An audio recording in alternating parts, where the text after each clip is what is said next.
So mga tol, mamayang hapon na nga po magaganap ang laban sa Ilorde Sports Center, Parañaque City sa pagitan ni Yukinori Oguni versus Janjan Estrada, Donnie Asnietes versus Miller Alapormina at Vincent Astrolabio versus Prasitsak Paprom ng Thailand. Hindi nga po natatakot si Oguni mga tol na kahit siya ang dumayo dito sa Pinas. Prediction nga po niya sa laban nila ni Janjan Estrada, ina-knockout daw niya itong Pinoy. Yan po yung sinabi ni Oguni nang ma-interview siya ni Paukas Sports. Natanong nga din po ni Paukas Sports si Oguni kung gusto pa daw ba nito makarimatch si Casimero. Agad nga pong sumagot si Oguni. Sinabi niyang gusto daw niya makipag-rematch kay Casimero kapag meron daw offer. Mensahe nga din po ni Oguni kay Casimero, maglaban daw ulit sila. So matatandaan mga tol, October 2023 na maglaban sila ni Casimero na nauwi sa tabla dahil na headbutt itong si Oguni sa round 4. Hindi nga po sila nagkaroon ni Casimero ng pagkakataon na mag-rematch. Bagkos, ang nilabanan po ni Oguni mga tol, yung tinalo ni Casimero na si Pilipos Nitumboa. Subalit masaklap po ang nangyari kay Oguni. Knockout po ang sinapit niya sa first round pa lang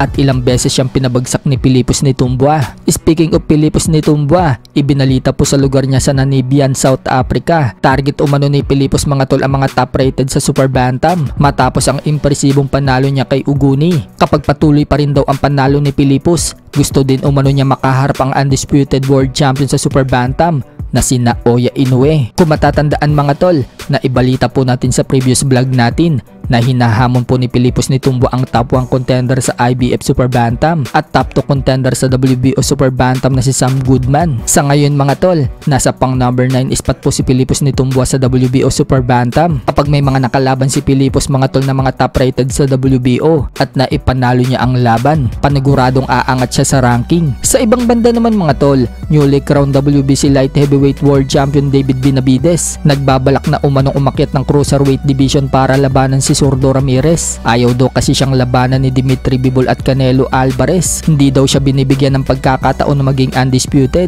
Kay Canelo Alvarez, matagal nang mandatory si Benavides sa WBC Super Middleweight pero ni minsan hindi siya nabigyan ng tsansa na makalaban itong si Canelo. Kaya umakyat si Benavides ng Light Heavyweight Division at noong siya na ang naging mandatory sa WBC belt ni Bivol, binitawan naman ni Bivol ang WBC. Kaya naging kampiyon si Benavides ng walang kahirap-hirap. Kaya para kay Benavides, takot umano itong si Canelo Alvarez at Dimitri Bivol sa kanya at doon na lang siya sa Cruiserweight Division lalaban. Ano sa tingin nyo mga tol? Natatakot nga ba itong si Canelo Alvarez at Dimitri Bivol kay Benavides? Sa ibang balita naman mga tol, WBC Minimum World Champion Melvin Jerusalem nakauwi na po ng Pinas mula sa Japan matapos po niya madepensahan ang titulo niya dito kay Yodai Sigioka kung saan na ipanalo po niya ang laban via unanimous decision. Sa terminal nga mga tol, may mga nakakilala sa kanya at nagpa-picture kay Melvin Jerusalem. At sa isang video naman mga tol, hinanap po agad ni Jerusalem si Boy Bagsik. Bago ka, nalaban sa akin, dito naman sa tatlo.